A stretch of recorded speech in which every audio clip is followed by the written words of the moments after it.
अस्सलामुअलैकुम। Straight talk में खुशामदीद। आपके साथ मैं हूँ आयशा बख्श। मुल्क में सियासी हलचल तो चलती रहती है। सियासतदान क्या करते हैं, क्यों करते हैं, हम रोज बात करते हैं, आज भी करेंगे।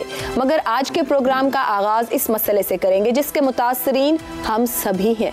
ये मसला बढ़ती फजाई आलूदगी और स्मोक का है। पिछले कुछ हफ्तों में लाहौर आलूदा तरीन शहरों में पहले 2 नंबरों पर बदस्तूर कायम है। बरतानवी इदारे के मुताबिक आलूदगी की वजह से शहरियों की मजमूई जिंदगी की औसत शरह 5 से 6 साल कम हो चुकी है, जबकि दीगर बीमारियां इसके अलावा हैं। किसी दौर में बागों का शहर कहलाने वाला लाहौर आज दुनिया के आलूदा तरीन शहरों में शुमार हो रहा है। आज ही लाहौर हाई कोर्ट ने स्मोक से होने वाले नुकसान से बचने के पेश नज़र एक हुक्म जारी किया, जिसके तहत लाहौर में स्कूलों और कॉलेजेस को 2 जनवरी के बाद भी मजीद 7 दिन के लिए बंद करने का हुक्म दिया है। इसके साथ साथ मार्केट्स और रेस्टोरेंट्स को भी रात 10 बजे तक बंद करने का कहा गया है। इसी मामले पर आज का पहला सवाल रखेंगे अपने पैनल के सामने। पैनल में हमारे साथ हैं हसन निसार, शहजाद चौधरी, वजाहत मसूद और इसार राना साहिब। आप चारों का बहुत शुक्रिया। पहला सवाल आपकी तरफ लाऊंगी, लेकिन उससे पहले एक और जो हमारा मजमूई तौर पर तरीक़ाकार है चीज़ों को हैंडल करने का, दहशतगर्दी या कहीं कोई बड़ा इवेंट हो, कोई बड़ा दिन मुल्क में हो, तो उसको दहशतगर्दी से निपटने को हम पूरे मोबाइल फ़ोन सिस्टम जैम कर देते हैं, बंद कर देते हैं। बसंत का मामला था, हमसे डोर नहीं, कीमियाई डोर संभाली गई तो हमने बसंत को बंद कर दिया। ये हमारा वो तर्ज अमल है या तरीका है बीइंग मुआशरा, बीइंग कौम, के हम किस तरह इस तरह के इशूज़ को हैंडल करते हैं। अब आपके सामने सवाल, और सवाल इस तरह से, लाहौर में बढ़ती स्मोक, स्कूल कॉलेजेस में मजीद छुट्टियां, क्या रेस्टोरेंट्स को जल्द बंद करना और स्कूलों में ज्यादा छुट्टियां देना ही स्मोक का मुस्तकिल हल है?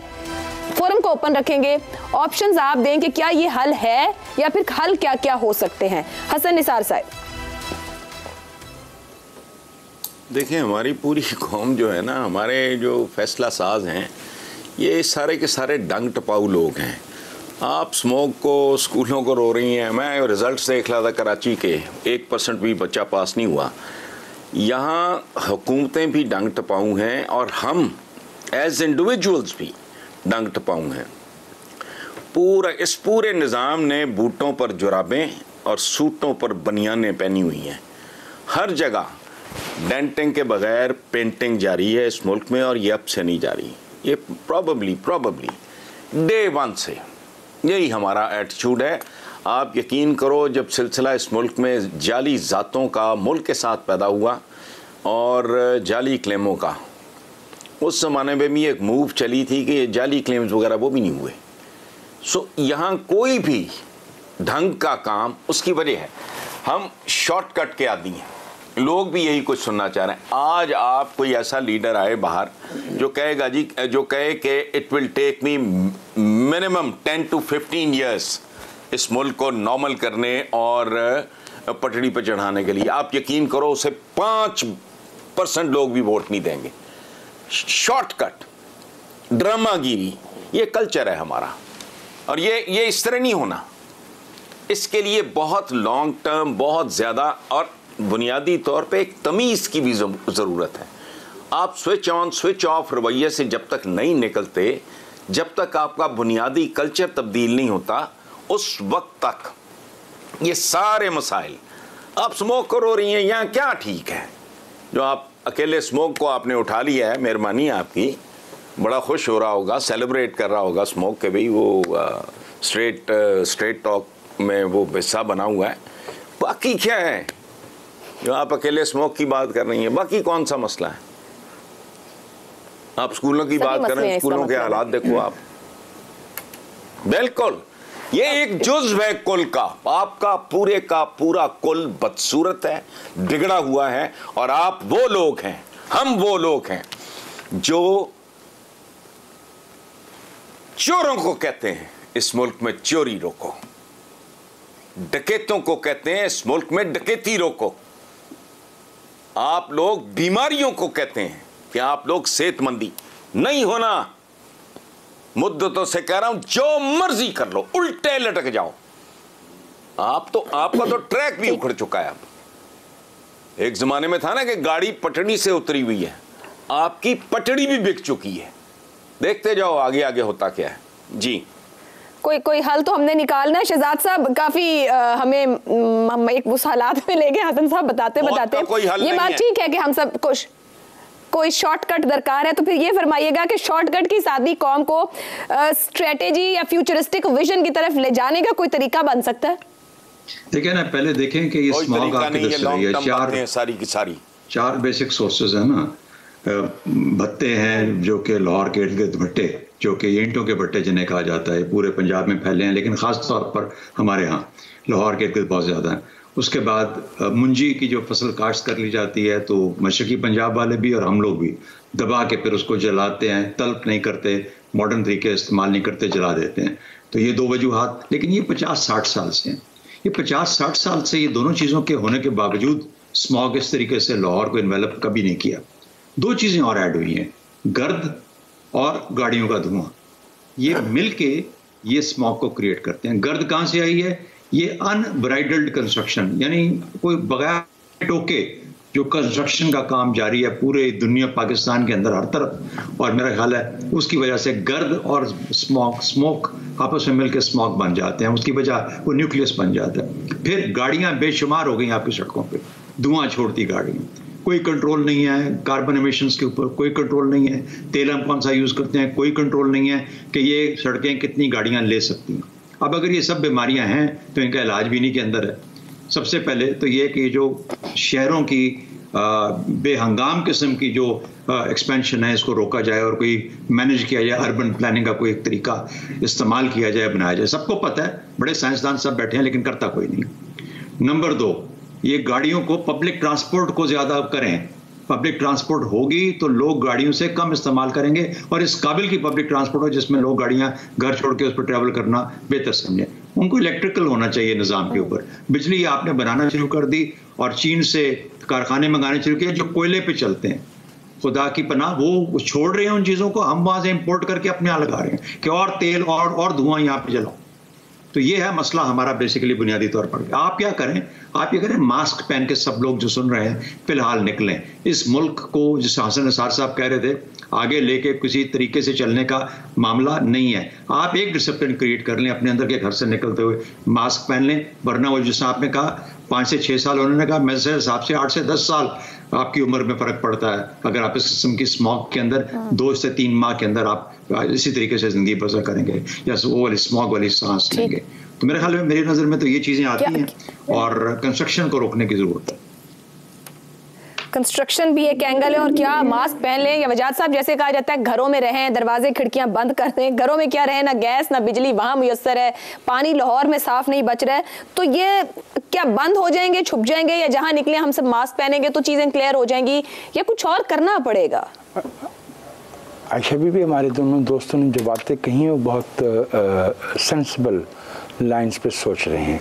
ख़ास तौर पे जो हसन साहब ये कह रहे हैं ना कि भाई लॉन्ग टर्म प्लानिंग होती है, उसके बगैर कौमें आगे नहीं बढ़ सकती। ये जो हमने मसीहाई का रोग पाल रखा है, हर 2-4 साल के बाद किसी एक के पीछे ढोल ताशे लेके उसका जुलूस निकालते हैं और समझते हैं कि ये हमें पार लगा देगा।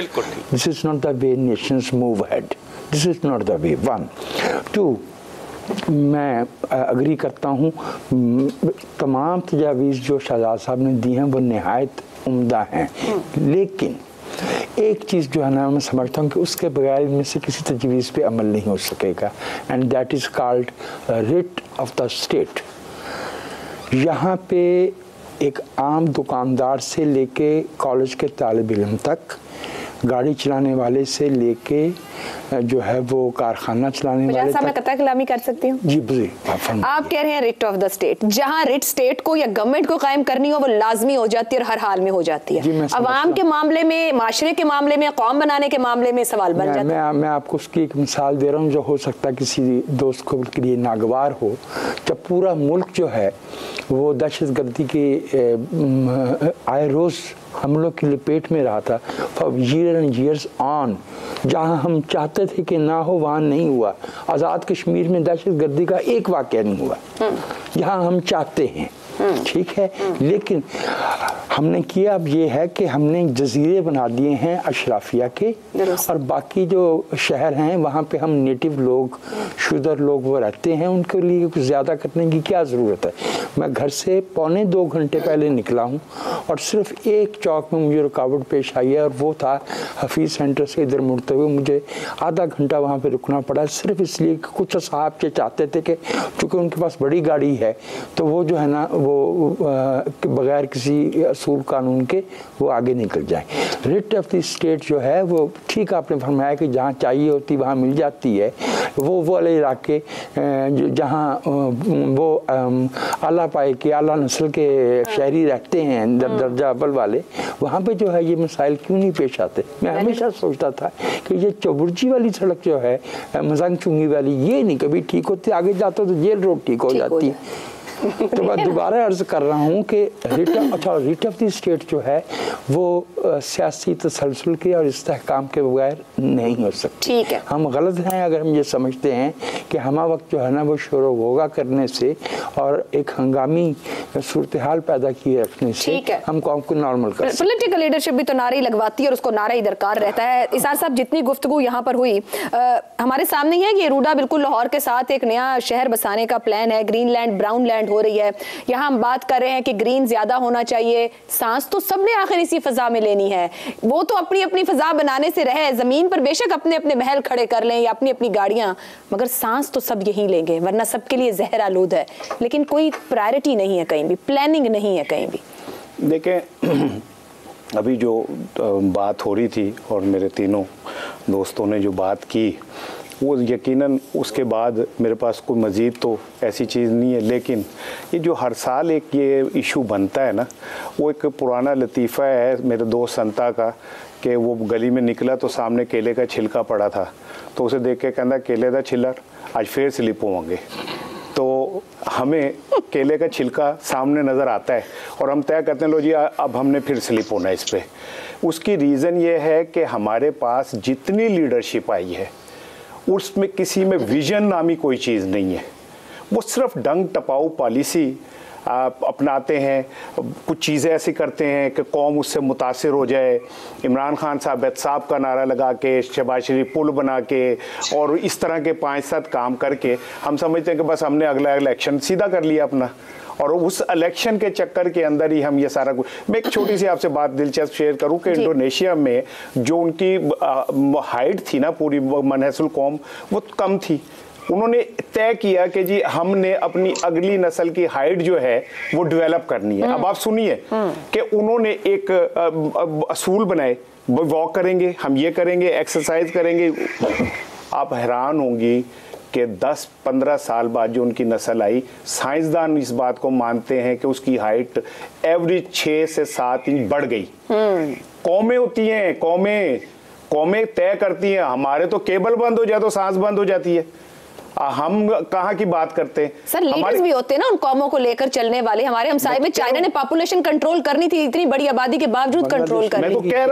मैं कह रहा हूँ क्या मुझे ये बताएं, अभी शहजाद भाई जो बात बता रहे थे कि जी भट्टे, फिर जनाब अली वो जो हम भूसा जलाते हैं, लहंदा पंजाब चढ़दा पंजाब दोनों ही जला रहे होते हैं, गाड़ियों का धुआं, ये सारा कुछ किसको नहीं पता इस बात का। और एक रोज हर कानून भी मौजूद है इस मुल्क में, कानून मौजूद है ना, कानून मौजूद है, लेकिन कानून पे अमल दरामद करवाने वाले मौजूद नहीं है। चले फिर मैं इसको कंक्लूड करने जा रही हूं। किसी और जानिब होती है। हमने हल नहीं निकालना, हमने केले के छिलके से स्लिप करना है हर मामले में। हर बार केले का छिलड़ सामने आएगा तो हर बार ऐसी बड़े एहतमाम भी चीजें आएंगी। चले जी, ये कंक्लूड कर दिया हमारे पैनल ने कि अवाम पर तवज्जो देने को वक्त कहाँ है हमारे सियासतदानों और पॉलिटिकल लीडरशिप के पास कि इन मामलात पर तवज्जो दें। खुद अमल करें तो अवाम भी पीछे खड़ी हो जाए। कर क्या रहे हैं सियासतदान? पंजाब असेंबली तहरीर करने के मुतालबे पर काफ लीग का सबसे बड़ा बार्गेनिंग टूल इंतखाबात में सीट एडजस्टमेंट ही है। PTI के रहनुमा खुद ये तस्लीम करते हैं कि काफ लीग कौमी असेंबली की 15 और सूबाई असेंबली की कुल 45 नशस्तों पर एडजस्टमेंट चाहती है। काफ लीग जिन शहरों में तहरीक इंसाफ से एडजस्टमेंट चाहती है उनमें गुजरात, वजीराबाद, मंडी बहाउद्दीन, डस्का, हाफिजाबाद, बहावलपुर और चकवाल के हलके शामिल हैं। काफ लीग की इंतखाबी क़ुव्वत और 2018 के इंतखाबी नताइज को अगर देखा जाए तो दिलचस्प सूरत हाल है। काफ लीग की पंजाब असम्बली में 10 नशिस्तें हैं। ख़वातीन की 2 मखसूस नशिस्तों के अलावा काफ लीग के 8 अरकान जिन नशिस्तों पर मुंतखब हुए उनमें 3 नशिस्तें गुजरात, 2 बहावलपुर, जबकि चकवाल, मंडी बहाउद्दीन और सियालकोट से 1-1 नशिस्त है। कौमी असम्बली में भी काफ लीग की इंतखाबी क़ुव्वत गुजरात, बहावलपुर और चकवाल तक ही महदूद है। यूँ अगर इंतखाबी रुझान को देखा जाए तो ये वाज़ेह है कि काफ लीग PTI से अपनी इंतखाबी हैसियत से कहीं बढ़कर नशिस्तें मांग रही है। दूसरी तरफ अगर काफ लीग PTI के इंतखाबी निशान बल्ले पर इलेक्शन लड़ने का मुतालबा मान लेती है तो अमली तौर पर काफ लीग की जुदागाना हैसियत ही ख़त्म हो जाएगी, जिसके लिए खुद परवेज़ इलाही तैयार नहीं होंगे। इस सारी सूरत हाल में ये सवाल जन्म लेता है कि क्या तहरीक इंसाफ काफ लीग को इतनी जगह दे पाएगी जिससे उसकी अपनी इंतखाबी पोजीशन ही मुतासिर हो जाए, क्योंकि ऐसी इत्तलात आना शुरू हो गई हैं कि PTI के कई अरकान असम्बली अपनी पार्टी के इजलासों में शरीक नहीं हो रहे हैं। इसी मामले पर आप सबसे सवाल इस तरह से, PTI और काफ लीग में सीट एडजस्टमेंट के हवाले से मुज़ाकरात जारी हैं। ज़राए के मुताबिक काफ लीग की तरफ से कौमी असम्बली की 15, सूबाई असम्बली की 30 नशिस्तों का मुतालबा क्या PTI में तकसीम का बायस बन सकता है? शहजाद चौधरी साहब।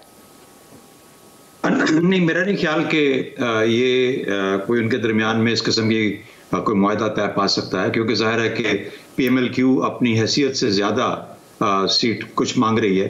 मेरा ख्याल है काफ़ी वाकई सब बिल्कुल क्लियर है सबको कि PMLQ की असल जो हकीकत है वो क्या है। वो बादशाह गर है, वो बादशाह कभी नहीं हो सकता।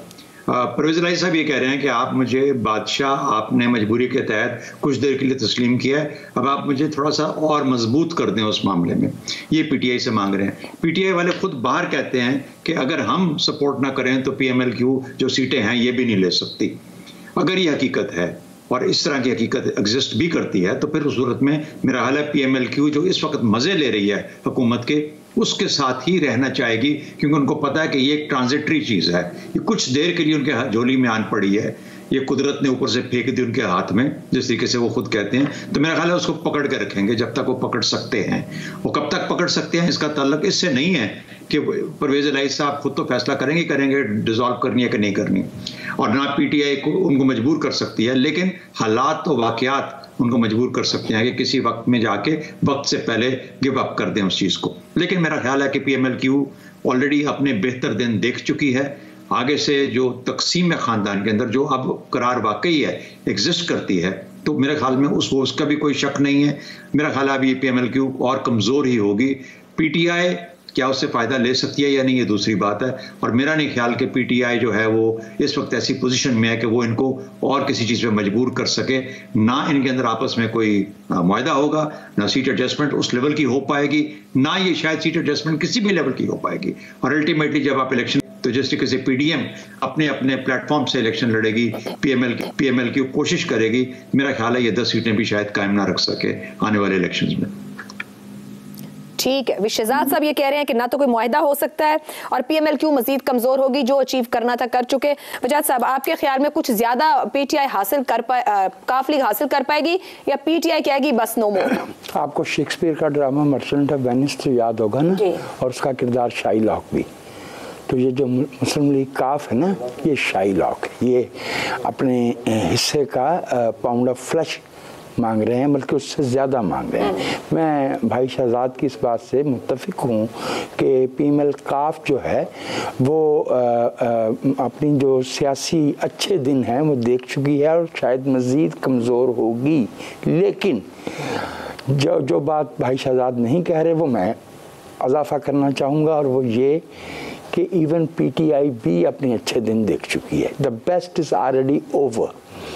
क्योंकि देखिए ये नेचुरल अलायंस तो है नहीं काफ का और PTI का। काफ वही है ना जो पीपल्स पार्टी के साथ भी जाके बैठ गए थे, जो परवेज़ मुशर्रफ के साथ भी जाके बैठ गए थे। ठीक हो क्या, सिर्फ नवाज शरीफ वाले पीरियड ही में ये बाहर है। कोशिश तो अप्रैल में वहाँ भी हुई थी। जी बिल्कुल, कोशिश तो वहाँ भी हो रही थी, ठीक है। मैं दोबारा अर्ज किए देता हूँ कि पीटीआई के सपोर्टर्स, उसकी जो सपोर्ट बेस है वो शायद इंटैक्ट रह पाए, लेकिन जिन लोगों के सहारे इंतखाब लड़ा जाता है उस ज़िमन में पीटीआई की पोजीशन आने वाले दिनों में कम होगी, कमज़ोर होगी। और हम मैं ख़दशा लेके स्कर्ट कर रहा हूँ रिस्क, लेकिन प्रिडिक्ट कर रहा हूँ कि हम एक ऐसी हंग पार्लियामेंट में शायद चले जाएं इंतखाब के बाद जो कोई फैसला कुन इक़दाम, नैरेटिव या कौमी जो पॉलिसी है वो हमें ना दे पाए। मुझे खदशा है कि आने वाले आप तकसीम देखते हैं जो सवाल का हिस्सा है पीटीआई, मैं तकसीम देखता हूँ बल्कि इनको इनएविटेबल समझता हूँ। ओके, ठीक है जी, हमने बात की है, ब्रेक लेंगे, ब्रेक से वापस आएंगे तो इसार साहब और हसन साहब को शामिल करेंगे। लेकिन एक बार यहाँ पे जो बात सामने कि दोनों जमातों की वीकनेस की बात हो रही है और एक अलायंस के अंदर भी मौजूद है, क्या इसी अलायंस को रखते हुए वो मिलकर अपनी वीकनेस को स्ट्रेंथ में भी बदल सकते हैं? इस पर भी बात करेंगे ब्रेक के बाद। स्ट्रेट टॉक में एक बार फिर खुशामदीद कहेंगे। हम बात कर रहे थे मुस्लिम लीग काफ के पॉलिटिकल स्टेटस पर कि जो सीटें वो पीटीआई से मुतालबा कर रही है, क्या पीटीआई के अंदर तकसीम का बायस बन सकती है? क्या पीटीआई को देनी चाहिए या पीटीआई दे सकती है? शहजाद साहब और वजाद साहब की गुफ्तगू आपने सुनी है। इसार साहब, आपके ख्याल में यहाँ बात हुई कि दोनों ही के जो फ्यूचर है वो पॉलिटिकली एक तरह से वीकनेस की बात की गई। अगर दोनों ही कमजोर हैं तो इसी अलायंस को तो फिर कंटिन्यू करना चाहिए कि एक ताकत बन सके। देखें, जहाँ तक उन्होंने जो सीटें मांगी है ना, तो इसमें तो कोई शक नहीं कि ख्वाब जो हैं वो औकात में रह के नहीं देखे जाते। ख्वाब देखने में कोई पाबंदी भी नहीं होती, तो 30 मांग ले, 50 मांग ले, उनका हक है मांगने का। लेकिन यह मैं ज़रा वजात भाई की ने एक बात का ज़रूर करना चाह रहा हूँ। उन्होंने कहा ये जो अलायंस है ये कोई नेचुरल अलायंस नहीं लगता। तो पाकिस्तान में आज तक नेचुरल अलायंस हुए कौन से हैं? पाकिस्तान में तो जितने सियासी अलायंस हुए हैं वो मुफादात के ऊपर मबनी हुए हैं। कभी कौम के हवाले से नहीं बने अलायंस, हमेशा मुफादात के नाम पर बने। अब मुझे बताएं ना कि ये तो नेचुरल हो गया, नेचुरल हो गया। इमरान खान ने परवेज़ इलाही साहब को जो कुछ कहा उसके बाद ये इकट्ठे हो गए, तो ये अननेचुरल हो गया। लेकिन पीपल्स पार्टी और नून लीग भी तो माजी में पता नहीं क्या क्या कुछ एक दूसरे को कहते रहे, आज वो भी तो एक प्लेटफॉर्म पे हैं। तो पाकिस्तान में कभी भी असूलों के ऊपर सियासत नहीं होती, पाकिस्तान में मुफादात के ऊपर सियासत होती है। इसीलिए जब कश्ती डूबने लगती है, सांप बिच्छू सारे एक कोने पे इकट्ठे हो सकते हैं, कोई इतनी अचंभे वाली बात नहीं है। अब आ जाए कि काफ लीग ने जो कुछ मांगा है, तो मैं तो सिंपल ये कहता हूँ कि भाई जितनी तुमने टिकटें मांगी इतनी तो तुम्हारी पार्टी में बंदे नहीं है पूरे तो आप इतनी टिकटें मांग रहे हैं, तो बहुत ही ब्लंट आ, ठीक है ना। तो बात ये है कि आप मांगे टिकटें, सारा कुछ मांगे, लेकिन मैं आपको लिख के दे दूं, मैं ना शहजाद भाई की बात से एग्री करता हूं ना वजाहत की। काफ लीग पुरानी तनख्वाह पे काम करेगी। अच्छा। और पुरानी तनख्वाह के ऊपर ही जो है वो वापस आएंगे। उसकी वजह यह है कि अगर वो ये अलहदा हो जाते हैं आने वाले इंतखाबात के अंदर, मतलब बतौर स्पीकर काम करेंगे, बतौर सीएम काम करेंगे, वो तो अब ये तय होगा कि पंजाब मिलता भी है कि नहीं मिलता। ये कौन सा तय है कि ये तनख्वाह क्या है कि बैठे रहो, जब जरूरत पड़ेगी तो खड़े हो जाना। पुरानी तनख्वाह इस हवाले से है कि काफ लीग की अब सियासत जो है, जो चौधरी परवेज इलाही की सियासत है और मोनस की सियासत जो है वो पीटीआई से बाहर नहीं जा सकती। तो फिर तो उनको ऑफर दी गई है कि आप बैठ के सिंबल पर लड़ लें। नहीं, वो तो एडे भी पोले नहीं ना, अच्छा। भोले हैं लेकिन एडे भी पोले नहीं है। पीटीआई के अंदर ही सियासत, वो इनके साथ मिलके तो हो सकती है ना सियासत। इनके साथ मिलके तो कहीं ना कहीं शेडो के अंदर आप कुछ कर सकते हैं ना। लेकिन अगर वो ये समझें कि इस बार काफ लीग को इंडिपेंडेंटली आ जाएगी, तो भाई तांगा पार्टी से पहले ही तो क्या ये कह सकते हैं कि परवेज इलाही साहब थोड़ा टाइम गेन कर रहे हैं, क्योंकि इमरान खान साहब कह रहे हैं 2 के बाद असेंबली तहलील पे जाएंगे, परवेज इलाही जितना खींचना चाहें शायद इस बहाने उसे खींच लें। देखें ऐसा, मैं तो कल भी हमने कहा था कि असेंबली अब परवेज इलाही भी नहीं तोड़ सकते। हाँ, ये आपके उनके हाथ से निकल गई हुई है गेम। हाँ, वो ये जरूर है कि देखें ये जो लेन देन जोड़, मेरे जो अफगान भाई आते हैं कालीन लेके, वो 50,000 का कालीन शुरू करके 500 में दे देते हैं। तो परवेज इलाही साहब के मोड़े पे भी जो है टिकटॉक का कालीन है, वो 50,000 से आगे 5 पे मुझे और यही हो सकती है। पीटीआई में किस चीज की तकसीम होगी? लोगों की खफगियां, नाराजगियां, या फिर कहते हैं ना पंछी किस की जाके बैठेगा, वो देखते हैं कि किस शाख पे बैठना है। अब देखें बात यह है कि हर जमात के अंदर ना वो ऐसे चूहे होते हैं, जब जहाज डूबने लगता है तो सबसे पहले छलांग मारते हैं। चलें, हो गया। तो वो तो हर जमात में है। एक शहजाद साहब कुछ कहना चाह रहे हैं और वजाहत साहब ने भी कमेंट करना है। शहजाद साहब। अच्छा, नहीं, मुझे तो हंसी आ रही थी, मजा आ रहा था सुन के इसार राना साहब की गुफ्तगू। बिल्कुल एग्री करता हूँ मुकम्मल तौर पे। अच्छा, एक चीज़ है जिसमें ये बात कल भी जिक्र हुआ है इसका कि ये जो है इलेक्शंस की बात की, इलेक्शंस या कब होने हैं कब नहीं होने, तो मेरा अपना ख्याल है कि इलेक्शंस उस वक्त होंगे जब ये दोनों पार्टी जो है ना, यानी जोड़ ताड़ जो होता है, जोड़ ताड़ आपस में सियासतदानों का जब होगा ना, ठीक उस वक्त जाके इलेक्शंस होंगे। ये जो सियासतदान आपस में बिखरे पड़े हैं, ये फिर इस वजह से जैसे कहते हैं ना हाइबरनेशन, कुछ भी नहीं हो रहा, स्टैग्नेशन है इस वक्त सियासी फ्रंट में। उसकी वजह यह है कि ये दोनों जो कुव्वतें हैं आपस में मिलकर बैठ के बात नहीं कर रहे। तो मेरा ख्याल है कि बजाय इसके इल्जाम किसी तीसरे फर्द को दिया जाए कि कौन सा इनके पास कंट्रोल है, सियासतदानों के पास कि वो किस शाख पे बैठे, नहीं, ये नहीं है, कंट्रोल इन्हीं के पास है। और जब तक वो वाज़ेह तौर पर सामने नहीं आएंगे मेरी नज़र के अंदर, जो अगर कहीं से इशारा मिलना भी है या इशारा करने वाले जो आप समझते हैं वो भी कोई इशारा ना करेंगे, ना करने की वो मेरे ख्याल में इस वक्त पोजीशन में है। उनकी अपनी जंग जारी है, इसलिए उनको छोड़ के सियासतदानों को चाहिए कि आपस में अपने मामला दुरुस्त करें। ठीक है जी। वजह साहब, आपको कोई नेचुरल अलायंस पर इतराज था गालिबन? मुझे थोड़ा एहतराम के साथ भाई के मैं इख्तिलाफ करना चाह रहा था। देखिए, अयूब आमरीत के खिलाफ UDF बनी, मोहतरमा फातिमा जना को खड़ा किया गया। मुफाद जो है, इस लफ्ज़ को हम मनफी क्यों समझते हैं मेरे भाई? सियासी मुफाद जो है वो एक लेजिटिमेट राइट है। लेकिन उस मुफाद का फायदा कौम को ना, जिसके सर पे इलेक्शन आप सियासत कर रहे हैं। अगर आप अपनी खाल बचाने के लिए, अपने मुफादात के तहफुज के लिए इकट्ठे हो रहे हैं और कौम को उसका टका भी नहीं मिल रहा, तो वो मुफाद दो मौके सिर्फ फर्ज किए देता हूँ। एक, मेरे ख्याल में हमारे मुल्क के सियासतदानों ने 1973 का आइन, और वो बड़े डायमेटिकली अपोज लोग थे, दाएं बाजू बाएं बाजू टाइप चीज़ों में बहुत कटे हुए बटे हुए लोग थे, लेकिन इस मुल्क को उन्होंने दस्तूर दिया। ये एक कारनामा है।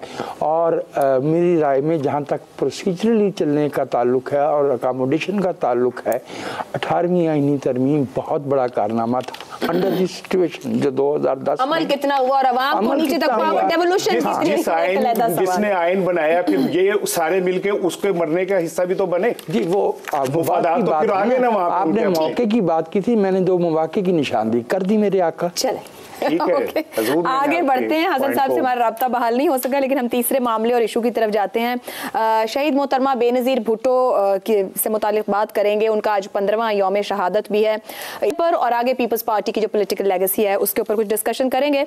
मुस्लिम दुनिया की पहली खातून वजीर आजम बनकर बेनज़ीर भुट्टो ने एक नज़ीर कायम की। पाकिस्तान की कम उम्र तरीन वजीर आजम बनकर एक नज़ीर कायम की। बेनज़ीर हर किरदार में, हर लिहाज से बेनज़ीर थी। चाहे जेल की मुसीबतें हो, जिला वतनी हो या डिक्टेटर्स के सामने डट कर खड़ा होना, वो बहादुरी की एक नज़ीर थी। बेनज़ीर शहीद हो गई, मगर तारीख ने साबित किया कि बेनज़ीर मरकर भी जिंदा है, वो मरकर भी अमर हो गई। बेनज़ीर से मोहब्बत और प्यार करने वाली आवाम जीत गई और बंदूक के जोर पर राज करने वाले हार गए, क्योंकि आज उनका नाम लेवा कोई नहीं, मगर बेनज़ीर का नाम आज भी कायम दायम है। ये बेनज़ीर भुट्टो के अमर होने का ही सबूत है कि आज बिलावल भुट्टो तेजी से सियासत में अपना मकाम बना रहे हैं। बेनज़ीर भुट्टो को चाहने वाले ये देखने के लिए बेताब हैं कि क्या बिलावल भुट्टो अपनी वालिदा की सियासी विरासत को कामयाबी के साथ आगे बढ़ा पाएंगे। बेनज़ीर भुट्टो चारों सूबों की जंजीर कहलाती थी, क्या बिलावल भुट्टो जरदारी भी चारों सूबों की जंजीर साबित होंगे।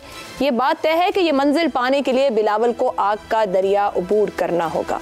यही सवाल हमारा अपने एनालिस्ट से है कुछ इस तरह से। मोहतरमा बेनज़ीर भुट्टो का 15वां यौम शहादत, क्या बिलावल भुट्टो जरदारी बेनज़ीर भुट्टो की तरह पीपल्स पार्टी को चारों सूबों की जंजीर बना पाएंगे? आप समझते हैं मुमकिन है और बिलावल कर सकते हैं तो हाँ का ऑप्शन, और अगर लगता है कि ऐसा कोई इम्कान नहीं तो नहीं के ऑप्शन के साथ जाएंगे। वजाद साहब, मोहतरमा बेनज़ीर भुट्टो की शहादत अगेन 2 लेजिटिमेट जमहूरी कुफ्तों का जो मिसाक था, मैं समझता हूँ मोहतरमा बेनज़ीर ने अपने शहादत की दस्तावेज़ पे 14 मई 2006 को दस्तखत किए थे। इससे बड़ी कुर्बानी कोई लीडर अपने अवाम के लिए क्या दे सकता है। जहाँ तक ताल्लुक़ है बिलावल साहब का, बहुत मैं उनको टैलेंटेड समझता हूँ। मैं समझता हूँ कि इस वक्त वज़ीर ख़ारजा के तौर पे वो बहुत प्रेशियस पॉलिटिकल कैपिटल हासिल कर रहे हैं जो कौम के काम आना चाहिए। एक चीज़ जिससे मैं समझता हूँ कि जहाँ कमी है, जब मोहतरमा 1986 में वापस तशरीफ़ लाई थी तो पीपल्स पार्टी का जो तशख़्ख़ुस था वो बाएं बाजू की सियासत का था। मोहतरमा ने उसको सोशल डेमोक्रेसी के नैरेटिव में तब्दील किया। ये ऐसी बड़ी शिफ्ट थी जो पीपल्स पार्टी के कारकुनों की एक बड़ी तादाद के लिए हजम करना मुश्किल थी। क्या बिलावल भुट्टो जब से 2017-16 से वो प्रैक्टिकल पॉलिटिक्स में आए हैं अपनी तालीम मुकम्मल करके, क्या वो इस सतह पे कोई ऐसा नैरेटिव पीपल्स पार्टी को दे पाए हैं अब तक जो पीपल्स पार्टी का एक अपना सियासी तशख़्ख़ुस कायम कर सके? मेरे ख्याल में इसका जवाब फ़िलहाल नफ़ी में है। मैं मायूस नहीं उनकी सलाहियत से, लेकिन जब तक वो ऐसा नहीं कर पाते पीपल्स पार्टी जो है वो इलेक्टेबल्स की मोहताज रहेगी और जोड़ तोड़ की मोहताज रहेगी, और उसके पीछे आवाम का वो सपोर्ट नहीं होगा जिसकी मदद से लीडर बड़े काम किया करते। ज़रूरत है मजीद मेहनत की। हसन निसार साहब के साथ तकनीकी वजह की बिना पर हमारा राब्ता बहाल नहीं हो रहा था और अब किसी हद तक हो गया है। हसन साहब हमारे साथ हैं। माजरत हसन साहब, दूसरे सवाल पे भी मैं आपका जवाब लूंगी, लेकिन अभी हम बेनज़ीर भुट्टो के 15वां यौम शहादत और बिलावल भुट्टो बेनज़ीर भुट्टो की तरह पीपल्स पार्टी को चारों सूबों की जंजीर बना पाएंगे? नहीं जी, आई डोंट थिंक सो। उसकी वजह है कि पुलों के नीचे से बेतहाशा पानी गुजर चुका है। नस्लों की हैत और साख्त और सोच और तरजीहात, पसंद नापसंद तब्दील हो चुकी है। मीडिया ने एक्सपोजर बेतहाशा बढ़ा दिया है। सबका सहम और औ इस मुल्क में ख़त्म हो गया है। सब टके टोकरी हैं। अब देखो, बात सुनो, मेरा ताल्लुक़ एक अच्छे तगड़े ख़ानदान से था। मैं 30 साल की उम्र में पहली बार बैरून मुल्क गया। उससे पहले स्कूल वालों के साथ गया था मैं अफ़गानिस्तान, लेकिन वो ज़ाहिर है बैरून मुल्क जाना नहीं था, ना को पासपोर्ट ना कुछ और, पता नहीं क्या, स्काउटिंग के चक्कर में गए थे। 30 साल की उम्र में मैं पहली बार मुल्क से बाहर गया। मेरे बच्चे स्कूल डेज से लेके अब तक न जाने कितनी बार बैरून मुल्क जा चुके हैं। ये मामूली बात नहीं है। और याद रखना, ये जो हाई प्रोफाइल प्राइवेट तालीमी इदारे हैं, इन्होंने ऊपर नीचे एक दो ऐसी नस्लें क्रिएट कर दी हैं जिनके नज़दीक अब ये गमे माजे हैं। ये आप याद रखना। सो पीपल्स पार्टी का कम बैक। और वैसे भी एक बात याद रखना, एक असूल है बुनियादी कि पॉलिटिकल पार्टी अगर पिट जाए एक बार, ये पिटी हुई है, तो फिर नई बना लो, उस पर वक्त ज़ाया ना करो। ये पॉलिटिकल साइंटिस्ट का ख्याल है, मेरा नहीं। तो सिंध में भी ये कन्फाइन होते जा रहे हैं। I don't think so. Simple. नहीं, आपके ख्याल में अगर बिलावल को कामयाब सियासत करनी है तो जमात तब्दील, मतलब नई जमात बनानी चाहिए, नया विजन देना चाहिए? नहीं, मैं नॉट एग्जैक्टली, लेकिन जिस बुरी तरह ये पिटे हुए हैं, लेकिन अभी तक इम्कानात हैं। लेकिन उसके लिए जो कुछ करना पड़ेगा ये वो कर नहीं पा रहे। मतलब पिछले दिनों इनके अंदर एक मूव चली थी कि वो अपना क्रिकेट के खिलाड़ी थे, उनका नाम मैं पता नहीं क्या, कासिम, तो उनको बतौर प्रेसिडेंट ले आए। इनको तो आज तक ये समझ नहीं आ रही कि लाहौर का सदर या पंजाब का सदर किसे होना चाहिए। मोटी बात है, जट की बात है। मैं उनका नाम भूल गया, वो कासिम पता नहीं क्या उनका नाम, हॉकी के प्लेयर, हॉकी के बड़े मशहूर प्लेयर थे, कैप्टन रहे हैं। इनको पता ही कख नहीं। अजीबो गरीब लोगों को ले आए हैं। 2-4 अच्छे लोग बिल्कुल हैं इनमें, रजा रबानी से, लेकिन उनका इस्तेमाल और किस्म का है। निचली सतह पे कारा या मंजूर साहब, वो इनकी वो निचली सतह नहीं है, वो सीनियर लीडरशिप है। वो बड़े कॉम्पिटेंट अच्छे लोग हैं, लेकिन इनसे मैनेज नहीं हो रहा और मेरा ख्याल होगा भी नहीं। आते सरों के साथ जाती हैं। Benazir Bhutto was a different phenomena all together. और ये जो वजाहत साहब बात कर रहे थे एक, वो बड़ी खूबसूरत थी वो, कि भी आपके पास क्या है बेचने को? कुछ भी नहीं। इनके नाना ने रोटी कपड़ा मकान बेच लिया, वालिदा ने वो जो अपना वजाहत ने कहा वो बेच लिया। आप क्या बेच रहे हो? निरी अंग्रेजी तो नहीं बिकती ना। वो तो फिर सलमान आ जाएगा तो कहानी वैसे ही खत्म हो जाएगी। अगर अंग्रेजी ही बिकनी है तो वो तो इमरान खान से बेटे से बेहतर कौन बोलेगा? वो कहानी मेरा नहीं ख्याल। ये बल्कि सिंध में भी सुखनेंगे।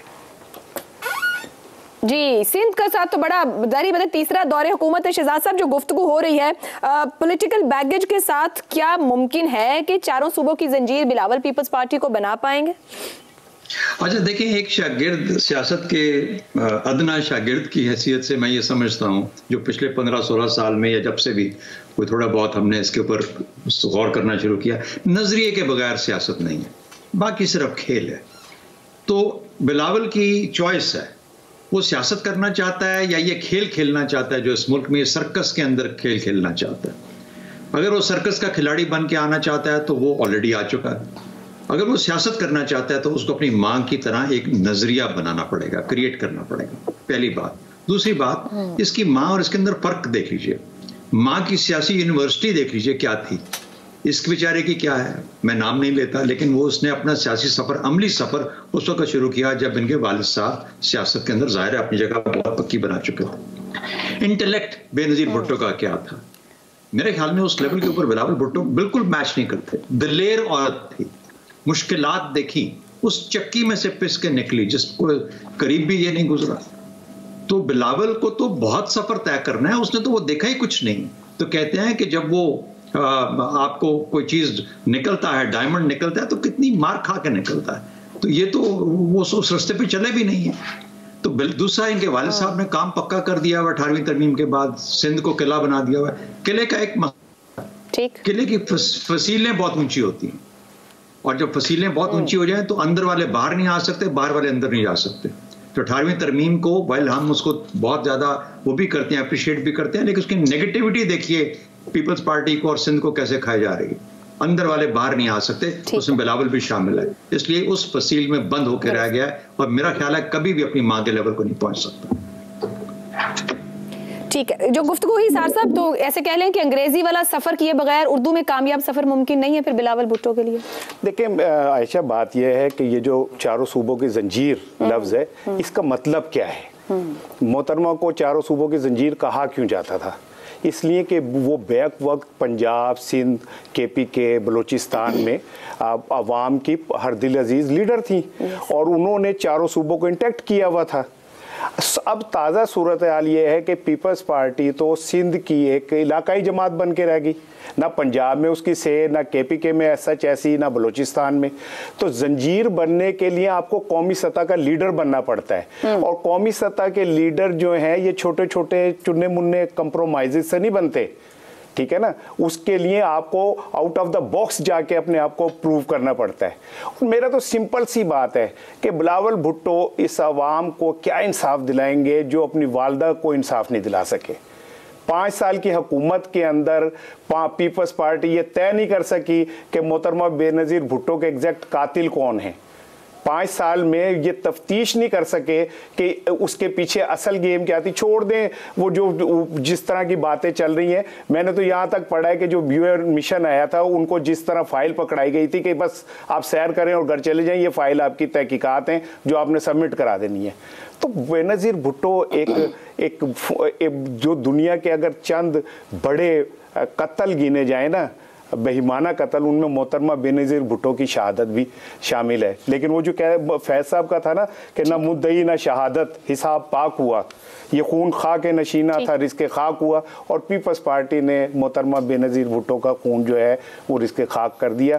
वो फिनोमिना, वो सारा कुछ भुट्टो, बेनज़ीर भुट्टो की जो कंटिन्यूटी थी वो इतना आसान नहीं है, ना बिलावल उसे कंटिन्यू कर सकते हैं।